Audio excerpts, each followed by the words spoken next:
Assalamualaikum warahmatullahi wabarakatuh. Apa kabar teman-teman? Mudah-mudahan sehat semua ya. Jismani rohani dilancarkan segala urusan dan aktivitasnya diberkahi segalanya min ya rabbal alamin. Oke teman-teman, kita ngobrol ya. Kita ngobrol, kita sharing ya, santai aja lah ya. Tentang Pinetuk ini teman-teman. Jadi kadang melihat masih ada banyak orang yang ya, kita sih tidak memaksakan orang untuk memahami Pinetuk secara keseluruhan ya.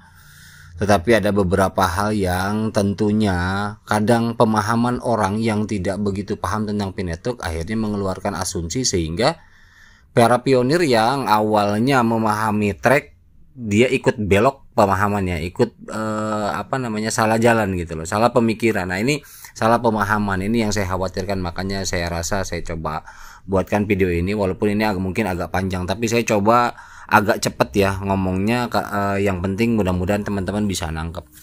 Tapi memang kalau kita flashback teman-teman ya, memahami project tentang fenomena adanya hadir project Pinetuk ini, sebetulnya secara umum project apapun itu yang menyangkut cryptocurrency ya, walaupun memang boomingnya untuk cryptocurrency yang melalui handphone itu kan memang berawal dari Pinetuk ya. Walaupun sebelum Pinetuk ada, tetapi tidak begitu booming dan mereka tidak menggadang-gadangkan Web3 ya. Jadi memang pelopor daripada Web3 ini tetap sejauh ini memang Pinetuk yang pertama, walaupun semua akhirnya mengakui bahwa ada peralihan teknologi ya, teknologi internet dari Web 2 ke Web 3 teman-teman.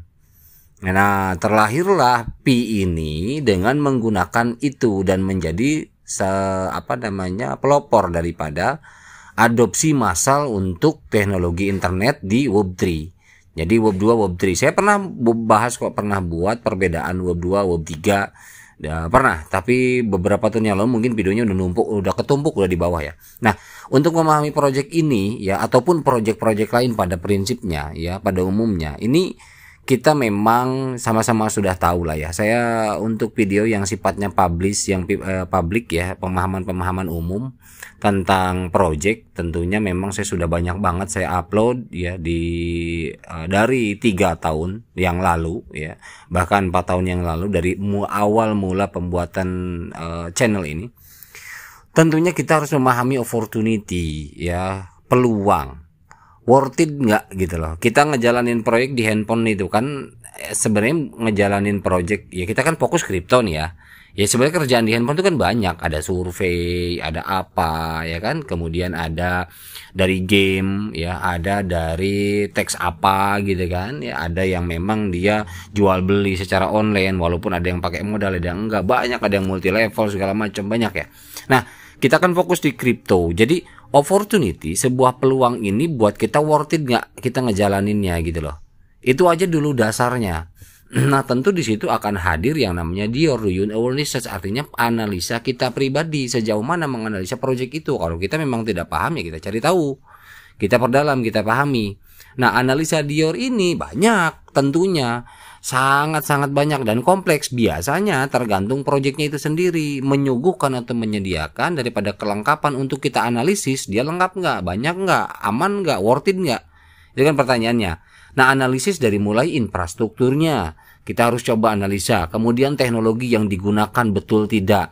Nah bukti dari teknologi yang digunakan dengan yang disebutkan, misalkan disondingkan bahwa ini Web3 ya, betul tidak platform itu menggunakan Web3, cirinya Web3 apa, open source enggak, misalkan seperti itu. Nah kalau memang itu sudah kita pegang untuk infrastruktur dan teknologinya, tentunya kita beranjak lagi nih, kita coba analisis regulasi pematuhan hukum. Ini sorry ya teman-teman, sebelum disclaimer aja dulu, ini kita sharing ya, saya bukan edukasi, saya bukan ngajarin, tapi ini saya berbagi pemahaman saja, barangkali ini ada manfaatnya buat teman-teman gitu loh ya. Oke kita lanjut. Yang kedua, analisis regulasi pematuhan hukum.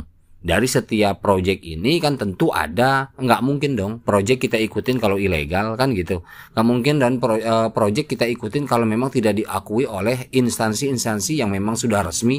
Contoh ada project apa namanya, airdrop dan sebagainya. Kalau memang tidak diakui oleh beberapa bursa, berarti tanda tanya itu developernya kan. Kalau memang sudah diterima oleh bursa dan real, berarti persyaratan yang diminta bursa dan diminta regulasi-regulasi yang ada sudah dipenuhi. Artinya kan begitu. Makanya analisa regulasi pematuhan hukum ini adalah salah satu syarat untuk analisa kita. Kemudian yang ketiga, yang selanjutnya ya, karena banyak ini loh, artinya tidak bisa dihitung sekian-sekiannya, tetapi banyak yang harus kita analisa. Kemudian selanjutnya, skalabilitas, manfaat, dan benefit yang kita dapat. Ini jangka panjang nggak skalabilitasnya, atau hanya untuk sesaat saja, atau hanya mungkin developer nyari keuntungan semata, misalkan seperti itu. Nah ini juga kita harus analisa. Kemudian komunitasnya ada nggak? Kalau cuma 1.000-2.000 ya itu sulit berkembang. Komunitas kalau untuk kripto itu sekarang mainan di bawah 5.000 itu sangat kecil.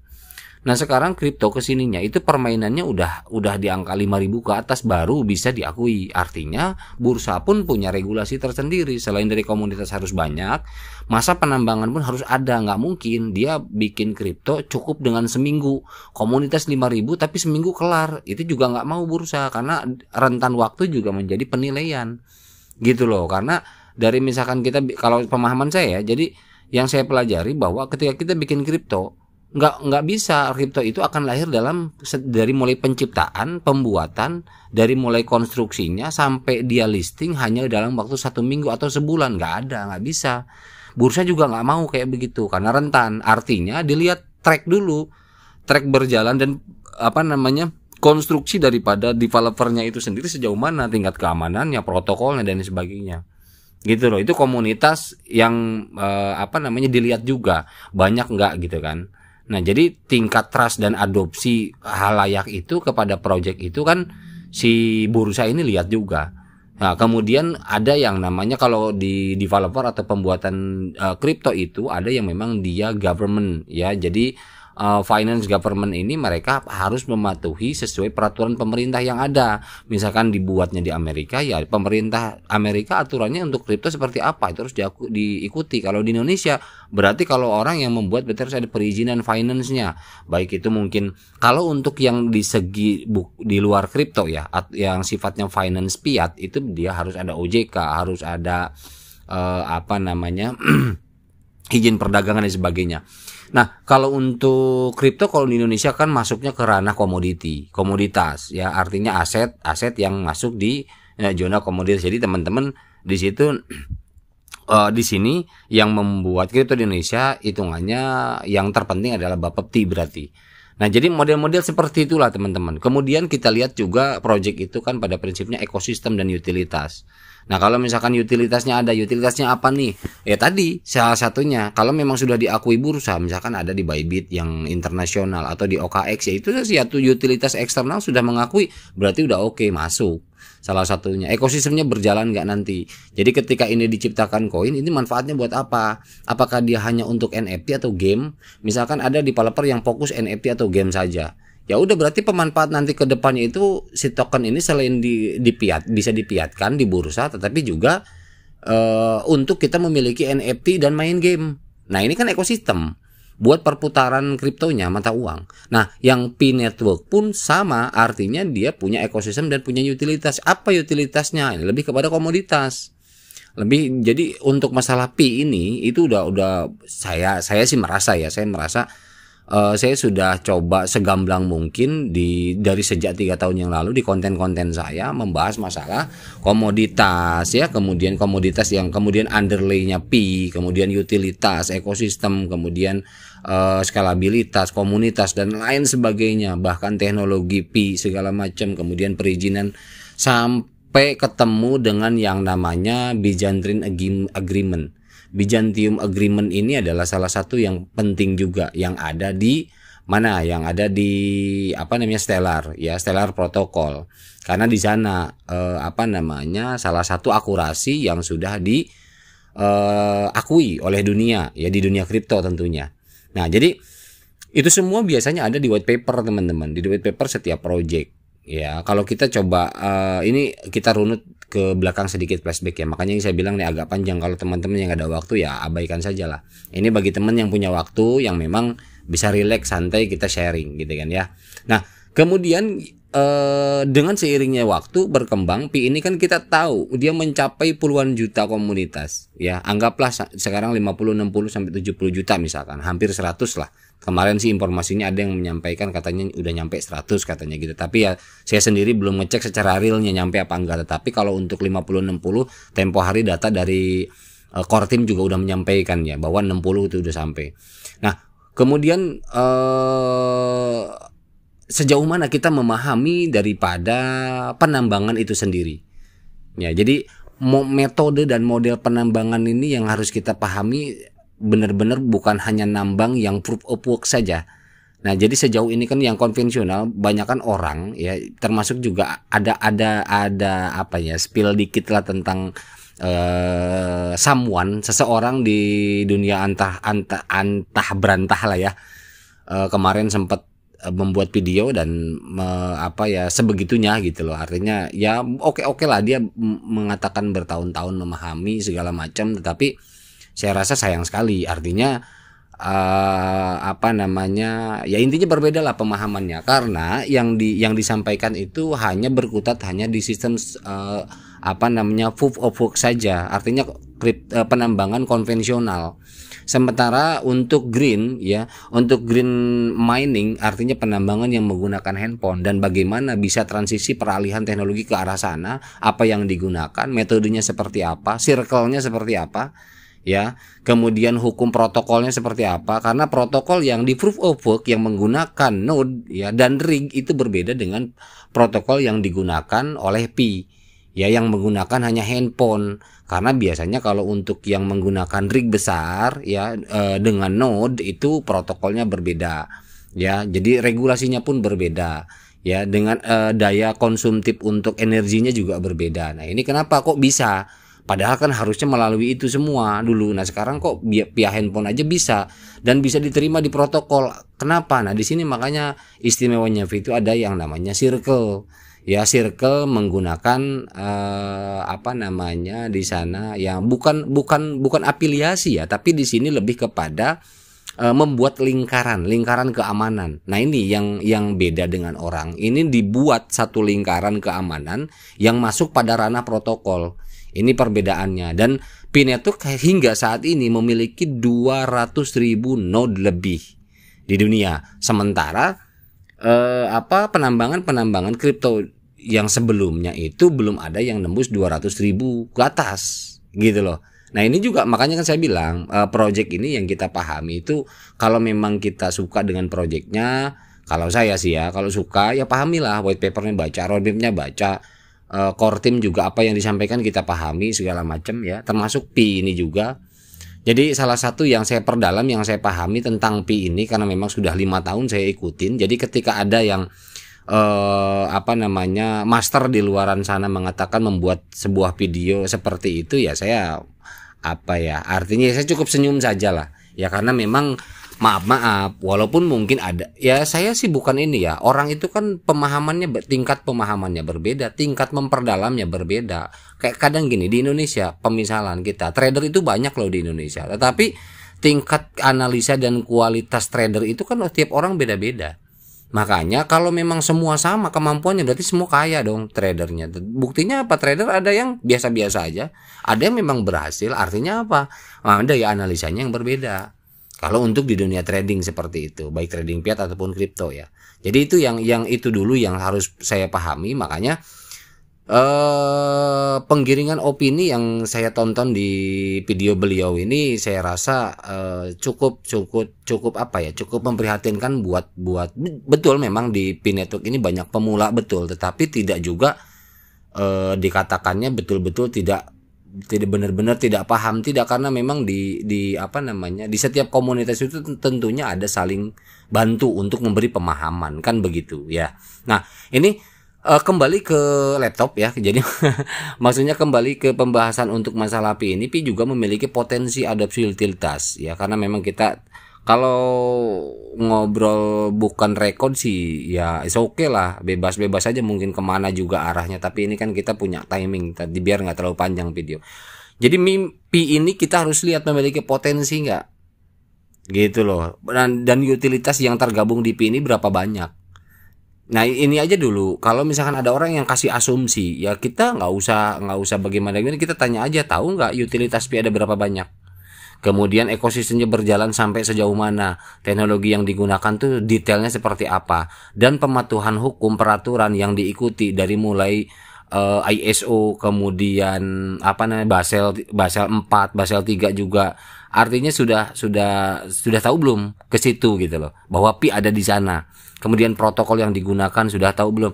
Itu pun kalau memang mereka tidak mempelajari, hanya melihat sampul, ya menilainya begitu-begitu aja, nggak jauh gitu kan. Dan memang tidak hanya mengatakan bahwa Pi nggak bakalan listing gitu kan, dan Pi nggak bagaimana harganya juga jauh lah gitu kan, artinya 0,0000000 sekian gitu kan.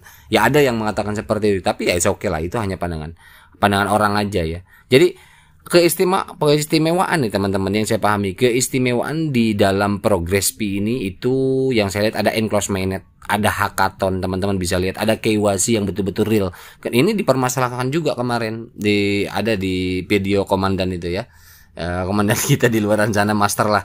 Jadi katanya KYC begini segala macam babla. Ya sekarang pemanfaatan KYC itu sendiri tujuannya dengan teknologi yang digunakan dipahami tidak, kan gitu ya. Jadi artinya toh kita pergi ke BRI, kita belum punya, atau BCA kita belum punya rekening, apa yang dilakukan? KYC yang kita lakukan, KTP kita serahkan dan lain sebagainya, itu sama aja gitu loh. Jadi dengan paham-paham seperti itu ya, saya khawatir aja bahwa pionir banyak yang tergiring opininya hingga maaf ya. Jadi memang saya akui komunitas Pi Network ini banyak orang baru yang masuk, awalnya tidak ada di dunia kripto, akhirnya dia masuk ke dunia kripto melalui Pi ini. Gara-gara Pi ini dia tahu kripto gitu loh. Itu banyak, itu jutaan orang seperti itu. Tapi bukan lantas kita merendahkan mereka, tidak. Karena komunitas itu di negara manapun, dimanapun, udah pasti ada edukasi dari yang sponsornya, dari referralnya, dari temennya, dari yang ngajaknya, dari leadernya. Itu ada. Jadi nggak usah berpikir bahwa komunitas Pi nggak mampu apa-apa, nggak bisa apa-apa, yang hanya pelangak pelongo katanya gitu ya. Jadi ya mohon maaf gitu. Nah kemudian dengan bahasa, ya sorry saya katakan dengan bahasa red flag ya, red flag, bendera merah, ngeri juga ya. Nah jadi katanya kemarin tentang tim inti core tim yang pecah, katanya yang yang core tim Pi Network ini yang pecah, katanya kenapa kok ditinggalin sama Vincent, yang ninggalin Nicholas dan sebagainya. Bahkan ini menjadi konotasi negatif ya, artinya datanya dulu sudah tahu belum kenapa pisahnya gitu loh. Nah makanya saya luruskan di sini teman-teman, bagi teman-teman jangan terpengaruh dengan paradigma atau pemahaman yang hanya sebatas itu. Artinya pahami dulu betul tidak terpisahnya itu alasannya apa dulu gitu loh. Itu yang harus cari tahu. Saya sampaikan bahwa itu permasalahannya adalah hanya permasalahan pada investasi, bukan permasalahan pada tujuan daripada Pi Network itu. Visi misi itu tuh tidak ada perubahan, tidak ada urusannya. Ini hanya perpisahan mereka itu gara-gara urusan masalah saham, masalah investasi itu aja. Dan itu pun sudah terselesaikan. Artinya begitu. Namun ketika memang ini karena memang Pi sudah berjalan, ya karena memang sudah ada kondisi seperti itu, kan sulit untuk nyatu lagi. Wajar kan gitu ya. Jadi sesuatu yang baru kita temui itu tidak langsung kita goreng lah teman-teman ya. Kemudian yang kemarin dia bilang katanya ada yang Pi tidak memiliki investor katanya gitu ya. Katanya tidak ada investor di dunia ini yang mau berinvestasi dengan Pi.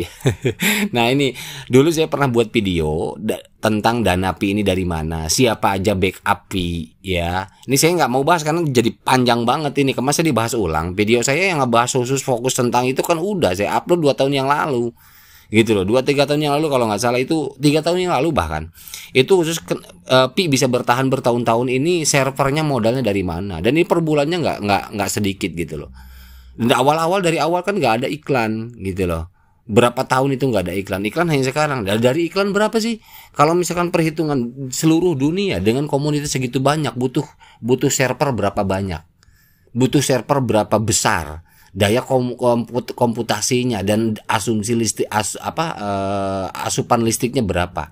Nutupin nggak cuma dari iklan sebegitu detik doang gitu kan, yang cuman berapa 0, berapa dolar doang dari per orang. Itu nggak worth it banget gitu loh kalau kita berpikir hanya ngandelin itu. Nah ini pemahaman ini pun para pionir saya rasa ini penting, harus kita pahami.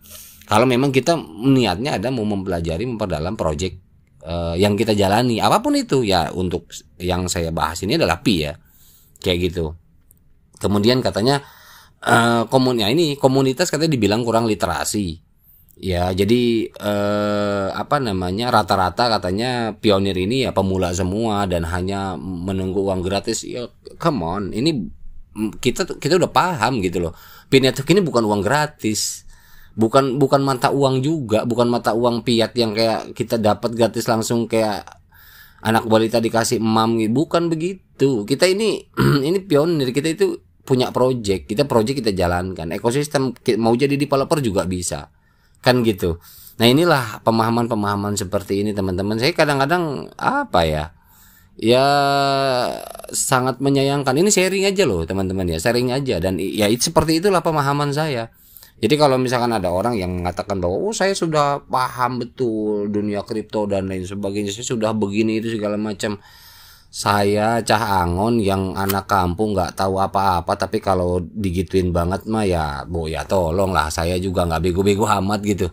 Artinya pionir ini walaupun baru masuk banyak, saya tahu banyak pemula gitu, tapi mereka pun mulai terbuka, mulai memahami, mulai mempelajari gitu loh. Jadi nggak pelongo juga kan gitu. Oke ya. Kemudian untuk masalah harga. Nah, untuk masalah harga juga memang ini jadi pancingan penyakit teman-teman. Memang jujur saya pribadi netral untuk masalah harga, karena memang secara hukum daripada market yang ada sejak dulu itu memang belum pernah ada sejarahnya yang namanya value langsung benar-benar meledak gitu, belum pernah ada. Itu kan tergantung market, apalagi kalau ini memang ada pengaruh daripada volatilitas pasar ya. Itu. Jadi kalau masalah harga saya lebih milih abaikan sehasil akhirnya saja nanti. Walaupun memang kita tahu bahwa core team menyerahkan kepada komunitas. Dan komunitas inilah yang akhirnya terbentuk dari dua kubu. Ada yang memang meyakini perjuangan mereka di GCV ini dengan sekian dolar itu akan berhasil. Ada juga yang memang mereka realistis ngikutin histori, ngikutin sejarah daripada kripto bahwa tidak mungkin ke sana karena di sana ada namanya market, ada yang namanya volatil, ada namanya segala macam ini itu ya. Tapi kita nggak kebahas ke sana, itu akan lebih panjang lagi. Jadi intinya adalah kalau untuk masalah harga keep silent aja. Cuman ini nih yang saya sayangkan, memang over saya rasa. Kalau yang betul-betul bener over banget untuk yang value tinggi ini, akhirnya ketemu dengan orang yang this is impossible for that. Jadi mereka mikirnya orang itu halu kan gitu. Jadi sangat disayangkan ada faktor itulah gitu loh. Jadi ada sektor itu gitu teman-teman ya. Oke, kemudian sempat juga ada yang mengatakan bahwa pionir katanya ya, termasuk salah satu video itu juga mengatakan bahwa pionir itu nggak bisa apa-apa katanya. Istilah-istilah kripto juga nggak ngerti, kayak fully diluted market cap juga katanya nggak ngerti. Apa fully diluted market cap, ngerti nggak katanya kan gitu. Waduh, ini luar biasa nih teman-teman ya. Artinya bukan penjatuhan mental, tapi saya tergelitik untuk ikut komentar dengan pemahaman yang sekedarnya dari diri saya pribadi. Sejauh ini saya pahami sangat jelas sekali orang tersebut membuat video itu tidak relevan dengan project yang kita jalankan. Kalau misalkan harusnya memang bedah tuh yang benar-benar bedah gitu loh. Ngebedah sistem, bedah ekologi, bedah teknologi itu harusnya ya harus detail sesuai, paling ya mau nggak mau seperti itu. Kalau cuman sekedar begitu aja ya jelas terlihat nggak paham Project P seperti apa, dan dia nggak memahami, nggak secara mendalam kan gitu. Jadi hanya berpatokan kepada kripto konvensional aja ya udah nggak bisa ada upgrade daripada project-project yang baru gitu ya. Terus apalagi ya, paling itu aja teman-teman ya. Jadi saya rasa ini sharing aja teman-teman, mohon maaf bila kepanjangan saya. Jadi banyak hal lah, intinya banyak hal yang saya juga sebetulnya jujur teman-teman, banyak sekali yang ingin saya bagikan, berbagi lah. Cuman lagi-lagi saya mohon maaf, banyak hal yang harus saya lakukan juga gitu loh. Jadi kadang semampu saya aja, sesempatnya waktu ngerekam. Kadang-kadang kita juga kan nggak mungkin lah saya ngerekam sambil saya ngomong anak misalkan, saya nggak mungkin lah saya ngerekam sambil saya nyetir misalkan, nggak mungkin lah saya ngerekam sambil saya main atau gimana, kan nggak mungkin juga. Jadi kadang ya ada waktu baru saya bisa record ya. Jadi mohon maaf teman-teman, insya Allah pelan-pelan. Saya niatan bukan edukasi karena saya bukan pengajar ya, saya juga bukan ahlinya, tetapi saya lebih kepada yuk berbagi, bertukar pikiran. Kalau memang saya salah ya abaikan, cari informasi atau pengetahuan dari yang lain juga gitu loh. Saya di sini hanya niatan ikhlas saja berbagi apa yang saya pahami, supaya supaya teman-teman setidaknya nyari pembenaran sendiri nantinya. Sumber asumsi dari Bang Arul nih kayak gini gitu. Dari sini begini. Berarti nanti yang membenarkan dan yang mengukuhkan itu kesimpulannya di diri sendiri teman-teman. Kan gitu ya. Oke, itu aja teman-teman. Mohon maaf bila ada salah-salah kata. Mudah-mudahan ini sharing ya. Sharing ngobrol-ngobrol santai aja. Nggak berasa saya ngoceh juga udah 26 menit ya. Mohon maaf bila ada salah-salah kata. Wabillahi taufiq wal hidayah. Assalamualaikum warahmatullahi wabarakatuh.